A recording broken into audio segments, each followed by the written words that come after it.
Greetings and salutations. Welcome back to another episode of the Shit Talk Show, where we talk shit about things that you just don't have the balls to say yourselves. And that's okay. That's why we're here. We've got Demo, we've got the dude, we've got a whole lot of things to get into today, both Web 2 and Web 3. We got big names coming to take another crack at the Web 3 egg. We've got indie horror games show us how to do it. You know, why do you need AAA horror games? We got famous athletes launching their NFT collections, and we've got a lot of Twitter drama to cover. Mr. Demo, how you doing today? Hello, my friends. Hello, Vix, and hello to everyone on here. Remember to subscribe. Today we have so much to talk about. So much we went through. We had a little deep dive in different companies, massive companies. You can read in the title as well which one they are. If you're on X, hello Elon Musk. If you're on YouTube, hello YouTubers. Hello PewDiePie, if you're there, bro.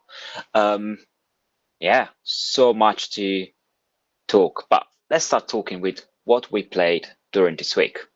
What have you played? Which horror games? I know you're the master of the horror games. If you don't know horror games, who else know it then?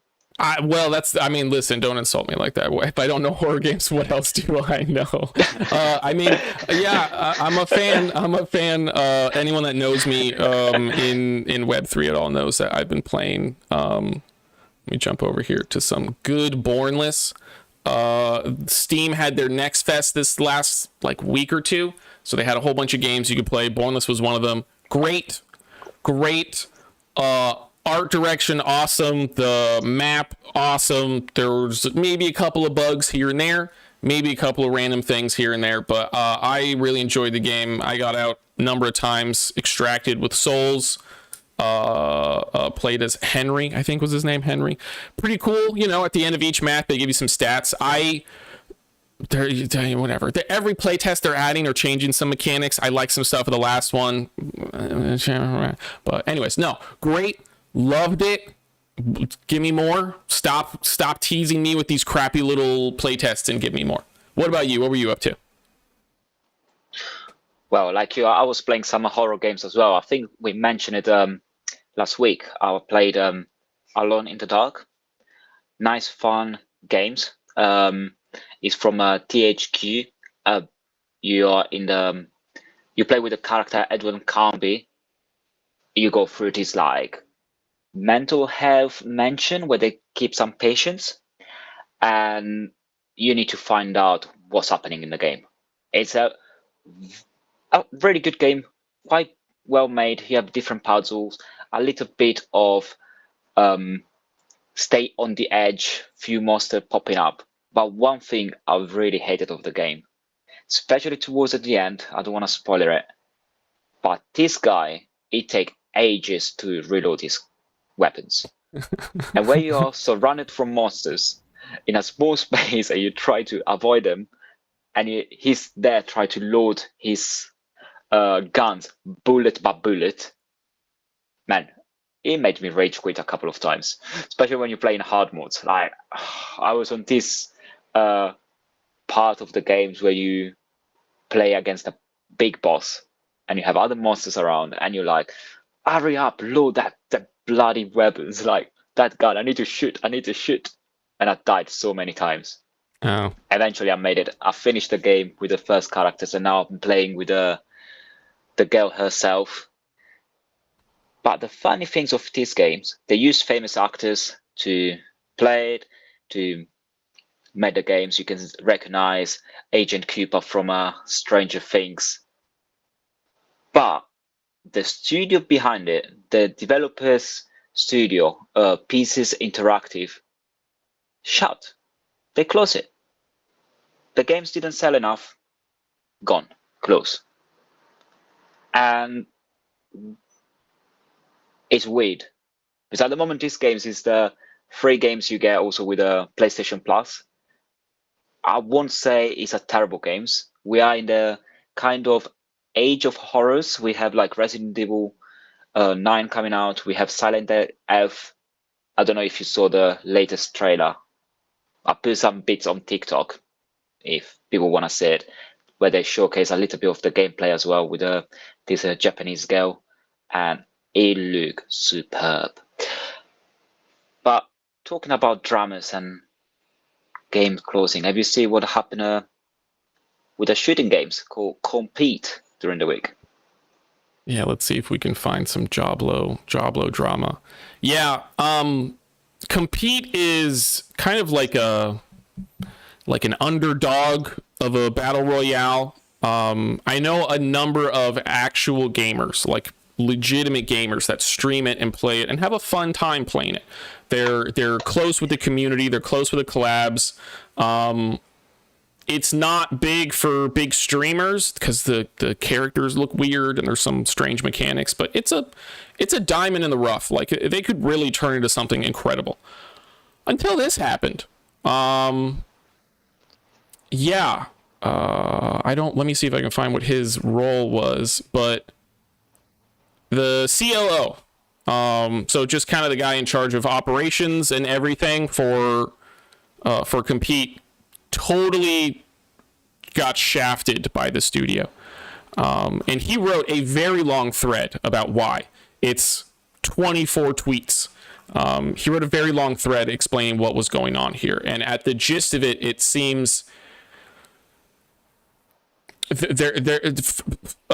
Compete does not have themselves perfectly ready to go mainstream and handle large-scale stuff, and Joblo was pointing out why and areas that they could fix that and improve. And instead of taking that into consideration, they fired him. And this is something we already saw other times with some of the Web3 gamings, like part of the team or like community try to point what's wrong in that game on that company, and instead of try to solve together, they try to cut the legs of members of community or team members.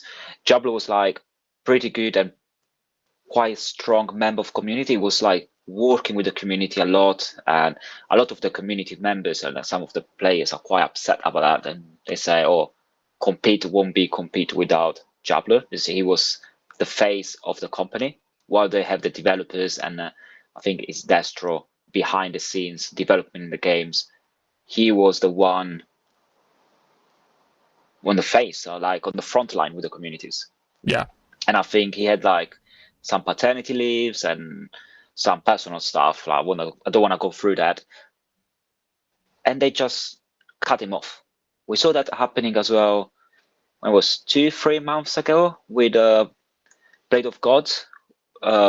Right. With Annabelle, like where Right. the company decided to move from Web3 to Web2, and they just cut it off, not even say the why, not even giving some pre-advice like, "Oh, listen, we're gonna change. Your role is not needed anymore." They just clicked one button and delete her from the chat, and it's pretty weird. Like, it's something that won't and it shouldn't happen in any company. Doesn't matter if it's Web3 or Web2.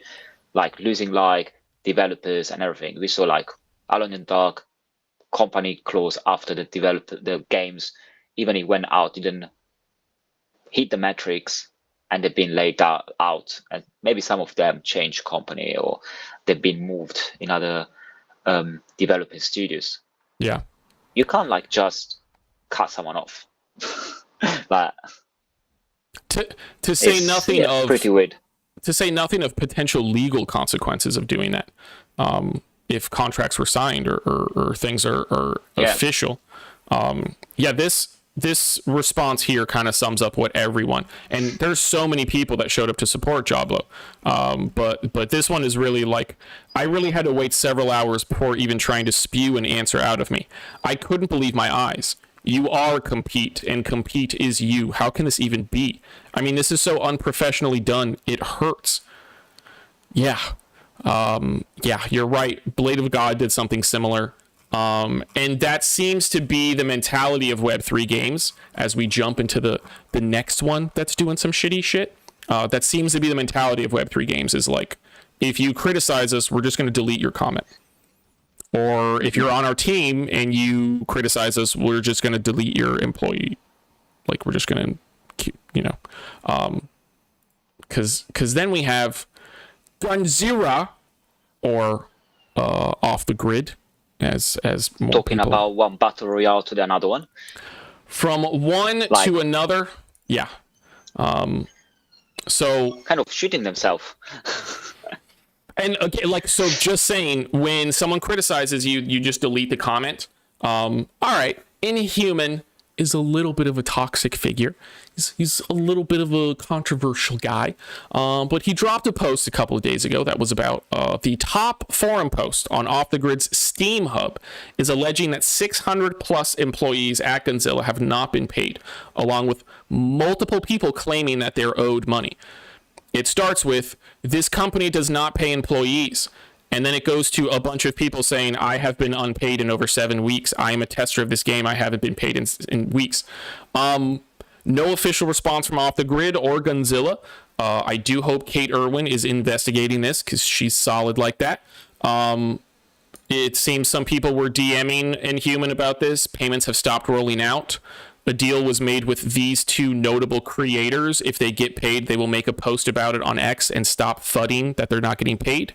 It's not even that much money. They're just game testers. They're not even like full-time employees. They're beta testers, essentially. So paying all of them is only $200,000. It's not millions. It's $200,000, and Off the Grid's not paying that. Yeah, definitely. It's very strange with all the money, I think, Off the Grid laid from the launch. If you remember, they had like Dota Disrespect, they had Ninja playing the games, put like a skin of Ninja in the game. I think they needed to pay quite a good amount of money to have that kind of advertising. They were playing 1 week every day, streaming on Twitch.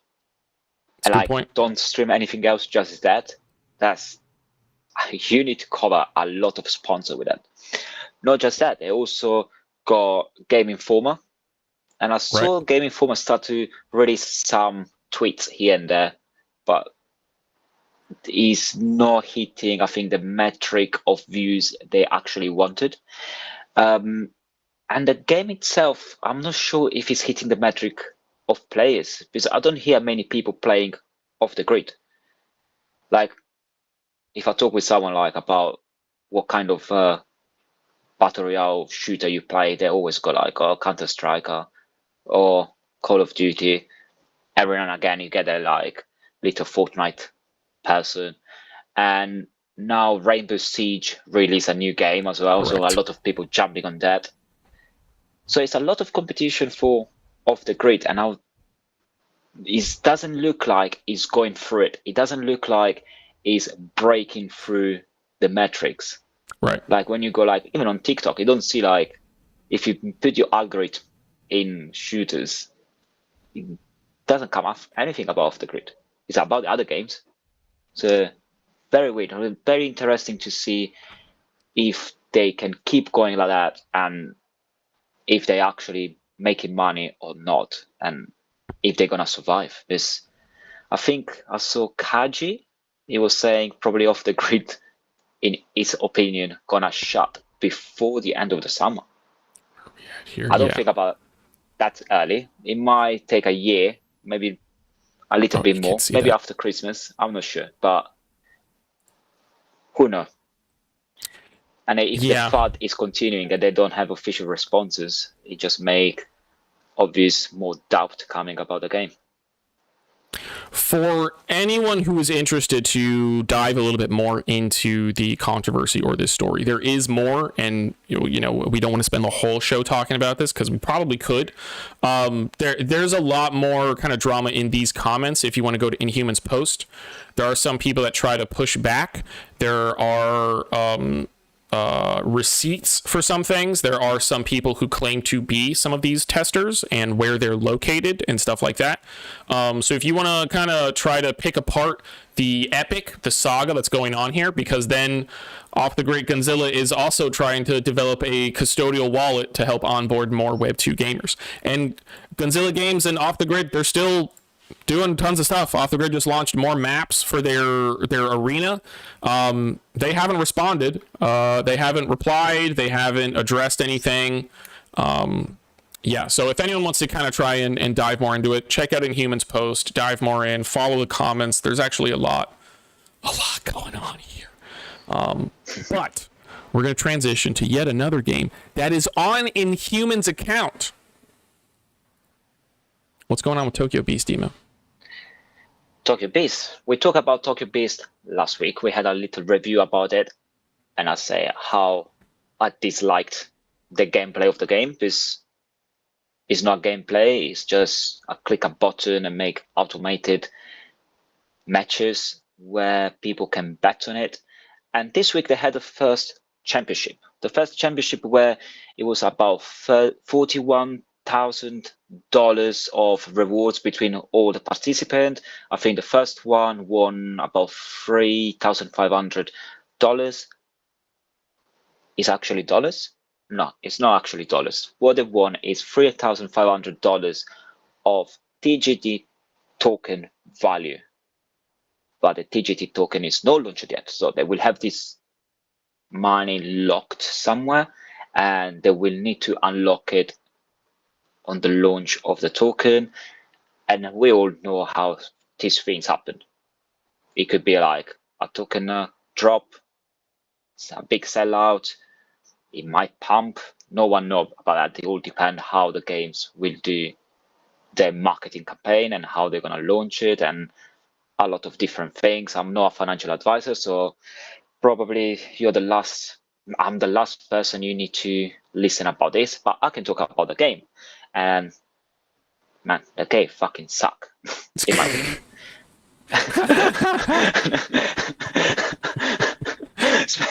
Jeez, tell me how you really feel, Demo. Especially like when it's like you go on the website, you were just showing me earlier, like they don't talk about how the game works. They talk about how you can bet on the games, about playing the other people, automating playing the game. I can go to the slot machine in the nearest casino and just press a button, and probably are gonna have the same same adrenaline of playing this one. Well, this one it takes more time, so you need to build a team and you need to pay more to build a team and try to win. Over there, you just put like a few coins, press a button, and try to hope for the 777 to come out. Yeah. I wish, I wish I'd set this up a little bit earlier. First of all, yo, what's up, Dr. Funk? Hey, yo, thanks for coming in. Appreciate you hanging out with us. We're gonna talk some shit. What's shit on your radar, sir? Yeah, so Tokyo Beast, kind of weird. Big tournament, lots of money, but their TGT token, if anyone can see, unfortunately, it's cut off. It says the first Japanese AAA token. It's called the Tokyo Games token, not a Tokyo Beast token. That's important because this is part of a much larger ecosystem. If you see some of the promo over here, it says the Tokyo Games token will change the existing concepts of Web3. But the only thing you can do with this token is stake it or bet with it. So the people that are playing the game, you don't win. It's not play to win, or it's not, or play to earn. It's not you're not earning unless there's a tournament. You're not going to earn any tokens unless there's a competition happening. The way you earn tokens is by betting on those matches, which, correct me if I'm wrong, is not a very large metric in Web3. Not many people want to bet on other matches. I'm sure there's some. All platforms are developing something along those lines, but it's not the most popular part of what they're developing. I don't know how this is going to change existing concepts of Web3 Tokyo Games token, but hey, whatever. A lot of people are actually pretty big fans of Tokyo Beast. It's doing oddly well in Japan. Who could have predicted that? So we'll see what happens. We'll see where it goes from here. Kind of a weird aesthetic, in my opinion. Kind of a weird setup with these characters. But hey, whatever. What do you, man? Probably it might do good in Japan because they lovers of gacha games. Because like they're really big fans of gachas, and the game itself you get like lottery ticket and gachas, and probably that's what players kind of like, because it's like Pokemon cards, and you get like the adrenaline to find something new in the game. At the same time, is another games trying to push this same kind of metric, and is FIFA Rivals. So FIFA Rivals launched last Friday or Thursday, and I played through the weekend. The game itself, let's put it on a side for a second. Let's talk about the gacha. you you get points, you get these balls, you open the balls, and you get like cards of players. Then after you can play with this player to make your team. But if we're going to see the gameplay of the game, FIFA Rivals launched as revolutionary mobile games, a new kind of gameplays, and all sort of. But there is a games that is out from, I think, about 10 years, maybe a bit less, called Soccer Star Game. And if you see Soccer Star Game gameplay, and if you see FIFA Rivals gameplay, FIFA Rivals look like the ugly cousin of Soccer Star. So Soccer Star have like better there, graphic. They got like commentatory, like when you're playing, it will like emphasize more passing the balls, name of the players and stuff like that. While FIFA Rivals, you sometimes you can like pass the balls to the first players and just keep clicking forward until you arrive to the goal and try to shoot. You can like score in like 2 seconds the first goal if you're good enough and lucky enough. Like, and I think, I'm not sure, I think the games are not live. I think you play against the bot version of a player team, and I like how you're playing the game, getting like a little bit harder. More you go up in the leagues, like you go bronze, silver, gold, and I think diamond or master, whatever. And I think just the game AI make you face someone that can play a little bit better instead of actually play with real players.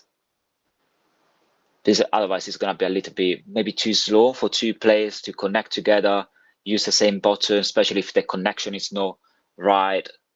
Many factors.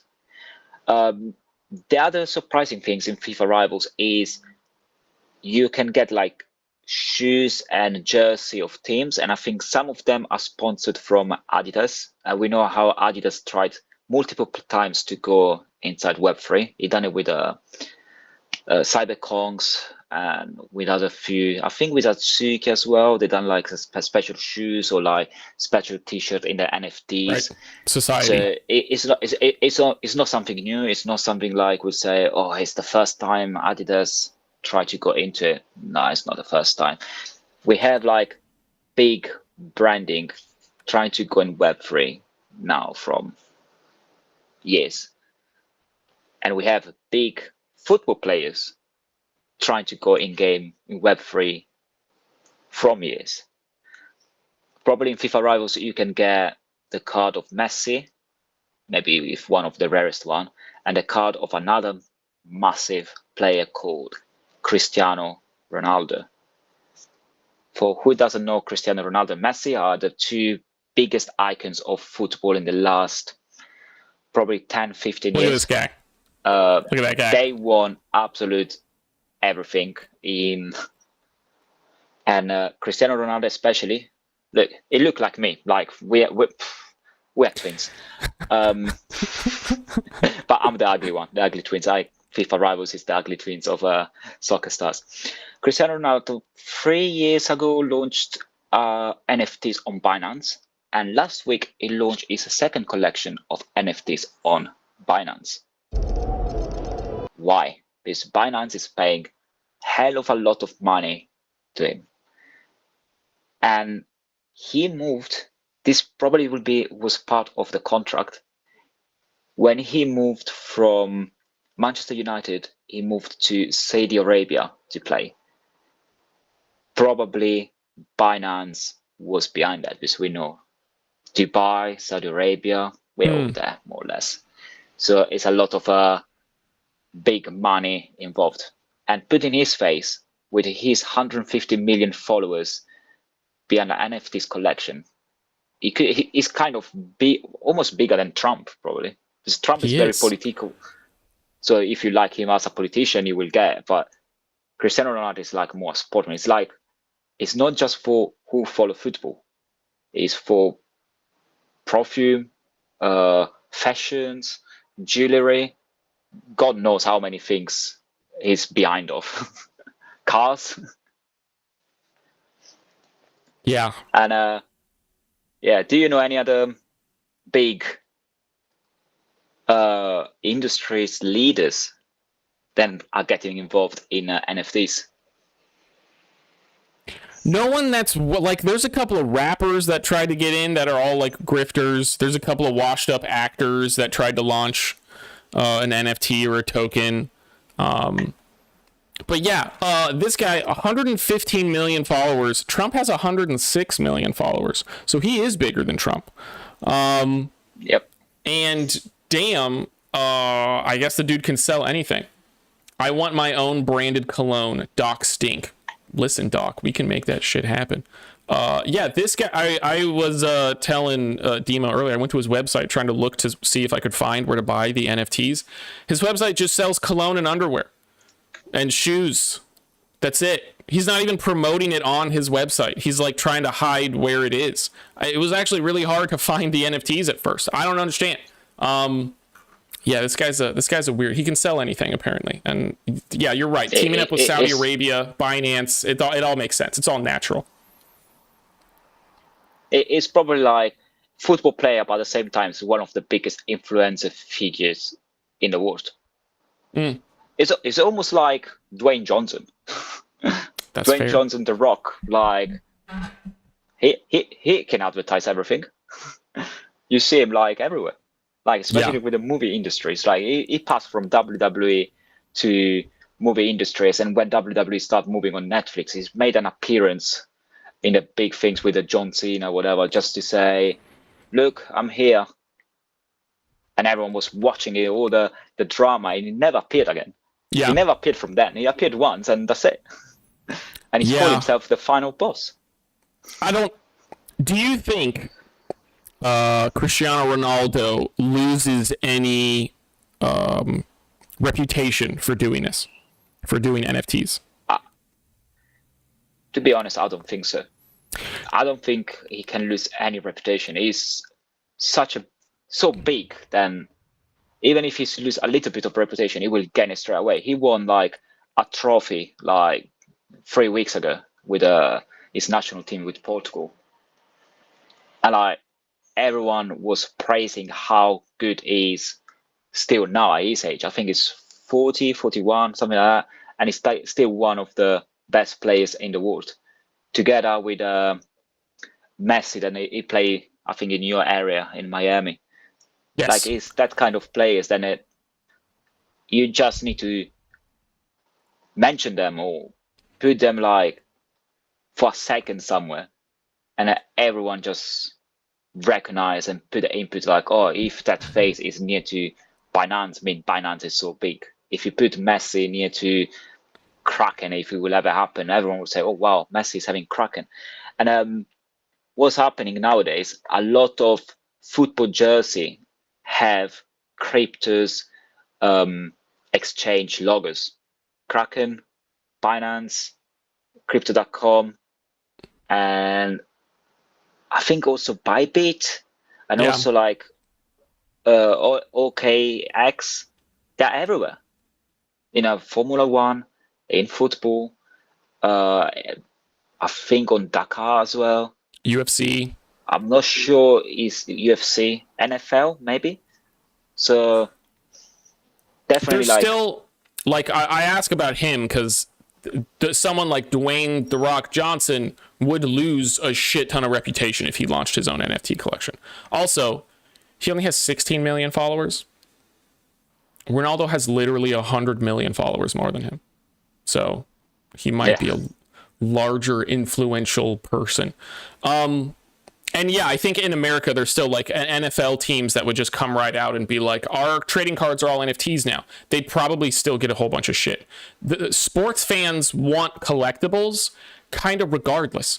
You could tell them this cereal box is collectible because Ronaldo's on it. And they'd be like, I'll pay fucking $10,000 for it. Like, sports fans have no problem collecting fucking anything. So honestly, that feels like one of the best like meshes for NFTs and Web3 technology is just being like, hey, cards are collectible, or now you can earn, like, if you have season tickets, we'll give you an NFT and you can use that as season tickets or something. And the NBA tried doing stuff like that, using their season tickets on a blockchain so that way people can share them and stuff like that. But yeah, man, I don't know. Big people like Ronaldo jumping into NFTs. Apparently he's done it a bunch.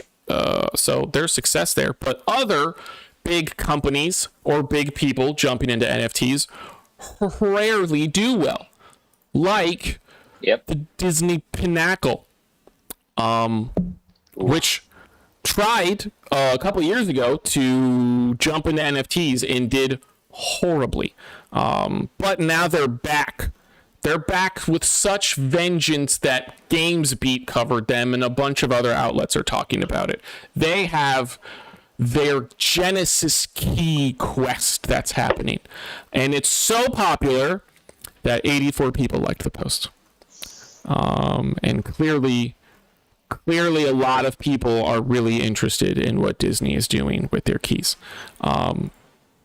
Yeah, we tried to do some research and see what's going on. Also, get the pun. It's called Pinnacle because they're pins. I didn't get that at first because I'm stupid. You collect pins. This is already a thing for like diehard Disney adults. Long story short, I dated a chick that was obsessed with Disney, and she had a collection of Disney pins already. Like, they're already doing this. Finding diehard communities where people will just buy fucking anything that they put out. I feel like that's a great mesh for Web3 technology and NFT collectors. So yeah, Disney Pinnacle on the rise. They're trying to do another app platform where you buy, sell, trade pins, and they're doing a quest right now where you can log in like every 4 hours and earn keys that allow you to unlock exclusive pins later on. Check it out, over 20,000 Genesis keys. Basically what happened, like, you need to collect these keys. When 100,000 keys are being claimed, it will be these special pins unlock. But every keys you have, it will be like a lottery ticket to get that pins, because it's going to be the Genesis first edition, super rare pin. So you need to keep collecting, get as many as you can, and try to get this like really rare pin. And after, you can in the app, you have like a little bit like in the Pokemon trading card games, you have like a showcase things where you can put your pins and people can look at it and vote if they like it or not. I saw like few, but nothing too exciting, to be honest. Nothing exciting at all. And Demo was good to dive into their terms of service and find that they specifically say that these are NFTs on the Flow network. Here we go. Because each digital token is an NFT on the Flow network. You own the underlying NFT completely. That means you have the right to swap your digital token, sell it, burn it, exchange it, upgrade it, or give it away. So Disney is straight up embracing NFTs yet again through pins. We'll see how it goes. I don't see a reason to own these. Demo was actually pointing out earlier that there's perks, but they're opposite. Like, we thought that you got perks if you owned these pins, that you might get some like discounts on Disney Plus, or maybe to get into the Disney parks. If you own enough pins, you get like a 10% discount because you're a diehard fan and you can prove it on the blockchain. Nah, it's the opposite. If you own a Disney Plus membership, you will earn some discounts on your pins, which is like a 10 or 15% discount on what you're doing. So, I don't see a reason to own these. Even if the pin things is not that exciting as it is, like, if you want to collect NFTs, normally you want to show off what you got. Pins are like, okay, they're pins. If they were like maybe statuettes or unique models of your favorite characters, maybe would have more success than just pins. And they launched, I think, only Star Wars, Toy Story, and Pixar. the main characters of Disney, like Mickey Mouse, Donald Duck, and Minnie Yeah. Mouse, etc. But what is huge here, and I think it's quite big, is actually what we were showing. Disney actually say, and the word NFTs, it mentioned blockchain, and that's different from other companies like Pokemon Company when they embraced blockchain with Sui on Pokemon Home, Hmm. where they actually deleted the phrase blockchain. They're not using digital collectible or digital assets. They actually use NFTs. They mention NFTs. So it's someone that is not used to NFTs. You can download the app, going through Disney Plus, download the app, go on the app. Everything is like just in dollars. You don't know what you're using. You don't know you're using a blockchain. It's very seamless. But when you go to read about the ownership, when you're gonna try to find out if you can exchange, sell, buy the pins, is where you interact with the things. And Disney doesn't hide you. You're actually using blockchain technologies. Yeah. And But it's another it's big useless. company, huge company, that is doing a very similar things, launching NFTs, but they calling just digital collectible. They calling only like you own your asset, but they don't say it's an NFTs. And who is this company? Drumroll, Funko. And if you don't know what a pop Funko is this little box collectible. My one here I got is the Joker. It's a Santa edition from few Christmas ago. It's still unboxed, but this is a physical copy. When you get the one from the marketplace, you don't get straight away the Funko. You get a little packet of cards, and you open this packet of cards, and you get like about 6 or 7 cards that can go from common to grail. So you're gonna think you're gonna have common, uncommon, rare, epic, legendary, grail, and grail is what you want. What's happening if you have the grail one is they're gonna do a snapshot at one point. I think the next one is around September, and who own the grail one will get a physical copy of that Funko Pop. But why they don't mention is everything is NFTs, because you can trade it, you can sell it, and everything of these NFTs is on a Wax blockchain. Wax blockchain is a very like cheap for gas fees, quite fast transactions, and I think there are few games built on Wax as well. I think one of them was the Wombat dungeons from the Wombat wallets. So you will find out what Wax and what blockchain is only through your research. And they don't actually mention it's NFTs or you use cryptos. The other strange things, you don't just have the NFT on Wax. They're all transaction, and the wallet you're gonna use from Drop Marketplace is on Solana. So why don't build everything on one chain? They just do wallet from Solana, NFT from Wax. It's a little bit confusing. But did you know about this? Did you like Funko Pops?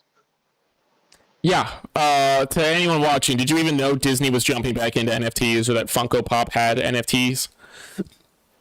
Again, maybe pretty natural collaboration because the people that collect Funko Pops. Are you someone that has a whole bunch of Funko Pops, Demo? I have a couple. Okay. Who doesn't? I mean, that's fair. At this point, that's fair. I've been gifted a number of Funko Pops. But like the people that go out and die hard collect these are, listen, no offense. If you're someone that values Funko Pops and you have a whole glass case full of them, I say this. I know one person is a die-hard Harry Potter Funko Pop collection. Yeah. And she got every single one. All of them. Yeah. And when a new one is coming out, it doesn't matter where, in America or like a special edition from Japan, she will be on the website trying to get that Funko Pop. Imagine if she know there are NFTs of Harry Potter Funko Pops. And they are, I think. Yeah, we'll have to look into it. I used to work at a bookstore, the second largest Barnes and Noble in America, and the people that went there to get Funko Pops were the scum of the earth, breaking open boxes, leaving trash everywhere, insulting everyone around them because we don't have the gold Iron Man figure. If you're someone that has a whole glass case full of Funko Pops and you think they bring you value, I say this with love in my heart, get a fucking life. Please grow up. And I know, so listen, Dan, if you're watching, I love you, bro. Get a life, man. Like, please. It's not, you're no better than boomers in 1995 who thought Beanie Babies were going to be fucking huge one day and you did nothing but collect all these Beanie Babies. Please. I would rather you get into NFT collecting than fucking Funko Pops. People would have more respect for you and you'd have more money moving through your wallets. Yeah, this is a weird setup for Funko, but I will give them props. Like, I'm going to talk shit about Funko freaking all day, but I will give them props for this interesting digital to physical redemption thing. So this specific card of Orcus from Dungeons and Dragons was launched in May of this year, just last month. And you can swap it, buy it, sell, you can trade it to whoever. But whoever owns this NFT on September 10th of this year gets a redemption token that can be redeemed for the physical collectible. So it encourages, like, you know, do you think you would rather, like, if someone offers you a lot of money for that NFT because they want that physical collectible, is it worth it to sell it and get that money, or should you hold on to it, get the physical, and then try and sell the physical? It's an interesting question. Other things is quite interesting. Like, you can get that physical only by that way, no other ways. Only if you own that NFTs. You can't find it in the shop. You can't find it anywhere. You will get it. And after, if you put on the market, like on eBay or like on normal things, you just put your collectible one. How much that would value? How much like Funko Pops, rare Funko Pops actually sell for? Yeah. I have no clue. But probably even if you buy it maybe like for $100, how much is that? $163, and you put like on eBay for $300 unique, you can't find it anywhere else. Maybe someone will get it and try to buy it for his own collections. Very possible. So Funko Pop doesn't know what the fuck they're doing, but I'm sure could be worse. Also, talk about Funko Pops. We just not here just to talk about NFTs and etc. We're here also to talk about games and gamings. Did you know, like, Funko Pops launched a game last year? Yeah. And it was a shit game. No one loved it. No one talked about it. It was like the bad version of another game called Simpson the Games for PlayStation 3, I think it was. Bro, Funko Pop's game was like a big no. I think they done some levels. I think it was like Dungeon Dragons and something else. But every single dungeon level was like basically the same, just change a few things. Let's talk shit about that game as well. But yeah, if you played the Simpson the Games, that was actually a very good game to play. Like, if you wanna immerse yourself in a world of cosplays. I think they started their initial game push when the metaverse was a good promise, and then when the metaverse stopped being a good promise, I think they just kind of pulled all their funding from it, and the game died shortly after. So, Funko, fuck you doing? we'll transition to a larger rant that I wanted to talk about, because I don't see enough people talking about this shit in Web3. You and I are both in Web3, and I have seen this game drum up way more attraction, engagement, attention in Web2 than in Web3.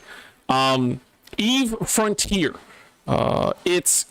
it's coming out. I think it's you can play it right now if you have founder access. They just dropped their NDA, so before they asked people not to stream or post gameplay about it, but now you can stream it. You can go on YouTube right now, see a whole bunch of gameplay footage.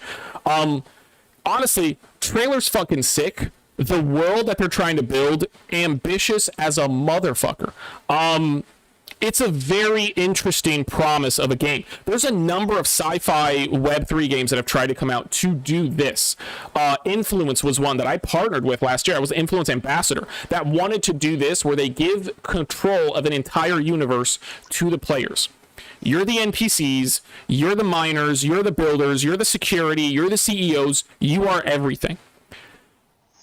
Wow, that's super cool and ambitious. No one's ever pulled that off before. Yes, they have. Eve has.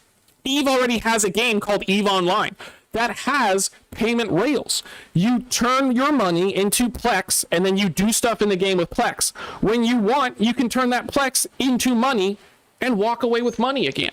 So if anyone in like all of Web3 has a fucking chance to make it, it's Eve. They're already doing it. They just don't do it on the blockchain. So this is a project I feel like way more people in Web3 should be talking about. They're literally just going to like recreate what they're doing on crypto rails. And allow people in the game, like they're already doing that. You can already do that in EVE Online. You can go mine, you can do shit, you can earn Plex, and then take that Plex, turn it into dollars. Congratulations, you just made money. I don't know. I don't understand why, like, the only person in Web3 I've seen talk about this is Sam Stefanina, whereas Web2 is talking about this all the time. And IGN has dropped multiple deep dives into this, where the fucking first 5 minutes of the video, they're just shitting on the fact that this game has the word crypto associated with it. But, like, fuck, this game has so much experience behind it, so much connection behind it.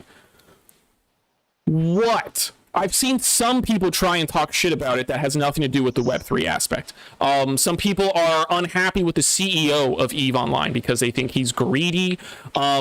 However, he gives a great interview where he's tried to add these mechanics and new lore and new shit to EVE Online, but the community in that game is so diehard that anytime something new is added, they hate it.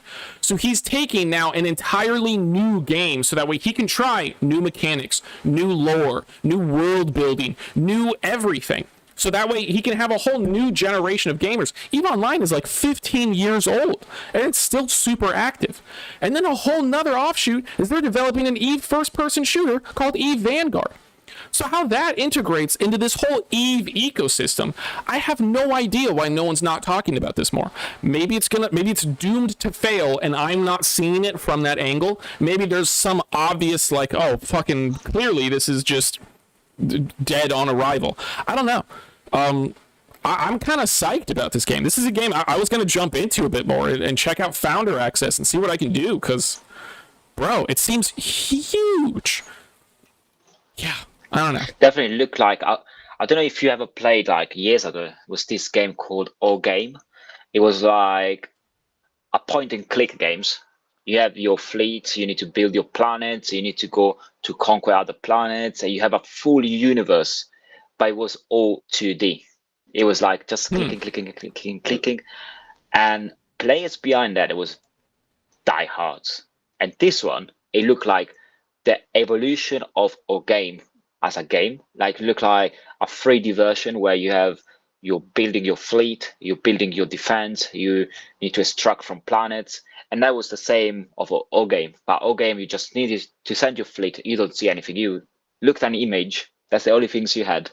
A JPEG showing like your kind of spaceship. You click build 20, send 20. While here you have a full 3D experience of the games. Right. And it's something like, definitely I will look into it. I didn't know before. You made me find out during the week while we was getting ready to show, and it's definitely something I probably will dive into it. Especially with when I was playing all games. I remember in my servers I was like in the top 100 players, or Nice.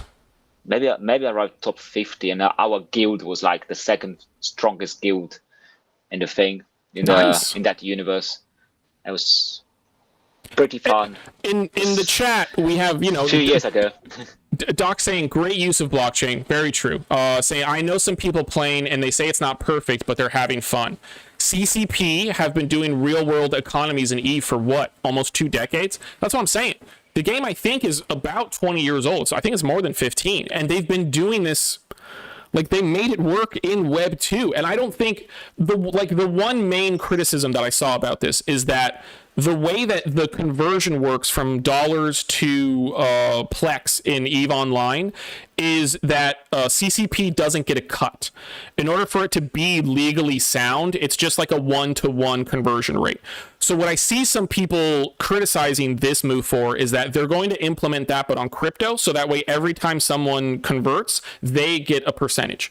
Now CCP gets 1% transaction fee or a 0.5% transaction fee every time someone does something. And on the marketplace, anytime someone trades between each other. So that way CCP is earning more revenue. And some people didn't like that, but I don't know. I thought that was the whole fucking point of crypto, in my opinion. And like, all right, if they just take that money and run with it, that's a problem. But I would see them taking that money and putting it into the game. They're developing EVE Vanguard. They're developing this, which is going to be for a while active. Doc says 2003. 2003 EVE Online came out. They've been doing this shit since the fucking turn of the millennia. Again, if I was betting on any game to actually be successful in Web3, it would probably be this game. But I believe the reason why no one's talking about it is because it's not a Ponzi. It's not Bitcoin where you can put $100 in and immediately tomorrow see 150. It's not that level of thing. He said, who cares? People are losing small percentage on fiat already through the credit card third-party providers. Yeah, see, that was kind of my, like, yeah, like what's the problem? What's the problem? So the CCP earns a percentage. Like, what's the big deal? Yeah, dude, I don't know. And especially if the game and a company like reinvest that money to continue to develop the games, like that's was something like a lot of gamers like in Web3 they don't understand. They all want stuff for free, and the game can't survive like that. Like, if I give you all my money, I can't use money to develop if you don't get anything. That's the main scope of any games. Games and developers is a business. Business need to get revenue. Now, if you don't get revenue from advertising or from sponsorship, you need to get in other ways. Right. 1% is such a minimum thing. It's like $1 every $100. Nothing. And like, but if millions of players playing that games, obviously you get enough to pay your developer to repair bugs, then you will complain. And it's like, if you pay a little fees to make your car running. So if you don't put petrol in your car doesn't run. If you don't go to the mechanics won't repair your car if you don't pay it. And it's like a small kind of a subscription you pay to have your games keep going. And if it worked for so many years, from 2003, as Dr. Funk said, it will continue to work even on the blockchain. The players already knew the drill, so it will be very easy for them to adapt to the new technology. And it's not going to be like Tokyo Biz where you just bet your money and you hope in return. It's something like where you actually skills and strategy will make you succeed in the game. Yes.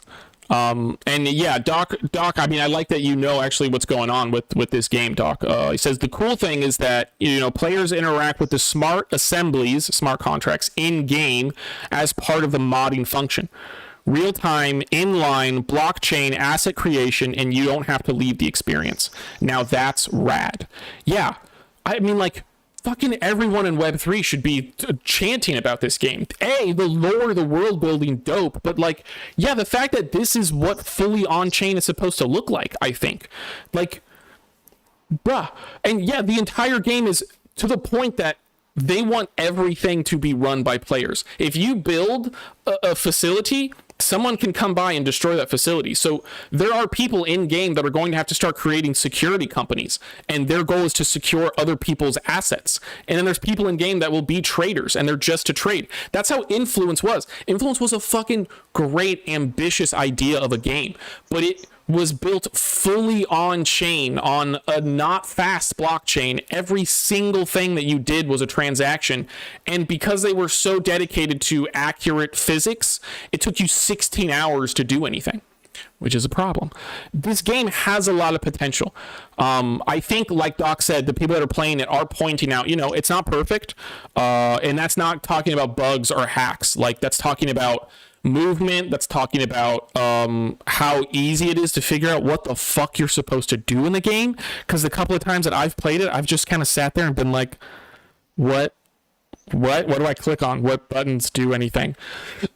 It's kind of crazy as part of gaming daily. Yes. Yeah, so I don't know, I feel like this game, if it accomplishes half of what they promise and what they plan to accomplish, this will blow Star Atlas, Influence, Haunted Space, like virtually Space Nation, like virtually any other space MMO out there, out of the water, in my opinion. Don't quote me on that. Maybe quote me on that if I'm right, but don't quote me on that if I'm wrong. Yeah, so not much shit to talk about there. Not shit at all. No, I'll talk shit on people in Web3 instead of the game. Yeah. But as we come, I'm sorry I ranted so much there. Apologies. But as we come to the end of the hour and the noon o'clock hour on the EST, there's some shout outs that we want to say. The opposite of shit talking. So yeah, I want to shout out like a game I went into the pre-alpha. It's a mobile game called Soul Looter. It's like roguelite game. It's like you're this space soldier, look like come out from Fallout, and you keep moving forward, and you have like monsters coming and they try to shoot you, you shoot them, and every now and again you get experience to get some power up. Game is very, very early. It's like in a very early stage, but it looked decent for what it is. Okay. And I played like for 2-3 days now, and it's one of that game like, oh, if I have 5 minutes, I want to go back and play it, even if I don't get anything from the games. So it's gonna be like probably all deleted at one point because it's just a pre-alpha.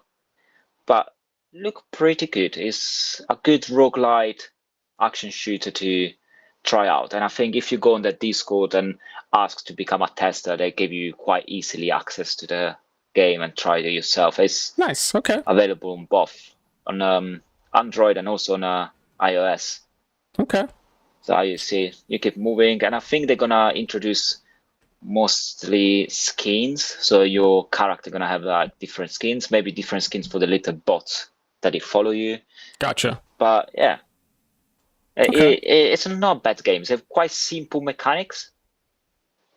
But actually, that's what a mobile game need to be. You need to be like simple mechanics you can jump on, play, not too complicated. No one wanna play like a super complicated game on your mobile because it's too small. And like normally it's a fast-paced game. You log in, play a little bit, turn off, and continue. While if you wanna play a more complicated games, you go like on your PC or on your console, and you stay in a comfortable of yourself a big screen and just dive in.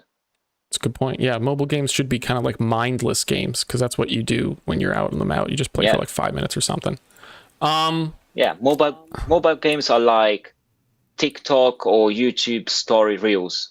They need to be fast interaction, and like the spawn of the gameplay can't be more than 10 minutes. You play that 10 minutes, and after something will happen, or like it's a on the go kind of games.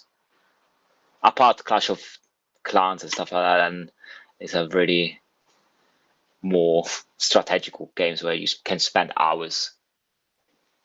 And also, did you know, like talking about Fallout, was 10 years anniversary of Fallout Shelters, another mobile games. They did 230 million downloads. Just like quick Damn. news. I found out the other day. Wow. Damn. That's okay. That's a lot of downloads. Dr. Funk tossed in, Eve is for the hardcore geeks and geeks that mod smart contracts might just be devs themselves. It's a doorway. It is. It's a good point. They're going after the specific kind of gamer, just like they were with Eve Online. Like that's a specific kind of hardcore gamer that jumps into those. Another quick shout out to the Eternal Grinder trades giving out here. Founder of Socials Rising and the faux friends, the fake friends. I just want to give him a shout out for everything that he's building and doing with Socials Rising. Socials Rising, they dropped the token on Abstract. They're going hardcore. He's out here kind of like single-handedly keeping a lot of fun and a lot of good shit going. Yeah. He's a good dude. He's a good person. They do a lot of game nights and exploration of different kind of new gamings coming out. So it's always good to check them up on Discord. And good shout to Trades. He's a very good dude, and I think in the last 3-4 months he worked really, really hard for the launch of the fake token, because it's very fake. We have nothing but good things to say about Trades. Fellow Wolf, he's given a lot of advice to the community that we are running with Northbound. He's helped out a lot with stuff. So solid. Say hey to him. And yeah, you know. And very important. If it wasn't for Trades, I would have met Beats and you. So we wouldn't be here talking and shitting about games. So thank you, Trades. All the props, Trades. Thank you much. Dr. Funk tossed in, damn, IP loyalty equals longevity. Yes, this is something I'm sure you'll file away for all the other projects that you're thinking about as well. IP's gold, man. IP is, if you can wield IP correctly, you'll win. Anyways. Yep. Listen, it's a little after the hour. We talked a bit of shit today. Can't thank you enough for hanging out. For all the people that are watching on X and YouTube, appreciate you guys. Yeah, it was a good week. We'll see you guys next week. We're gonna clip it all up. Demo, take us away. So thank you everyone watching on X and on YouTube. Don't forget to subscribe to the channels, like, put your notification up, give any kind of support you can to me and Vic on X, TikTok, whatever channels we running around. Big thank you for Dr. Funk. Then he's been very helpful and he knew a lot about Evo. And guys, if you're just tuning in and you're just watching the end of the show, don't be scared, don't be afraid. You can find us on YouTube. There is the recorded version of the show. Plus, on YouTube stories of Vic, and on my reels on TikTok, we're gonna put like little clip of the show just in case you miss it. And thank you, and have a good week. See you next Monday. Cheers. Thanks, guys. Deuces.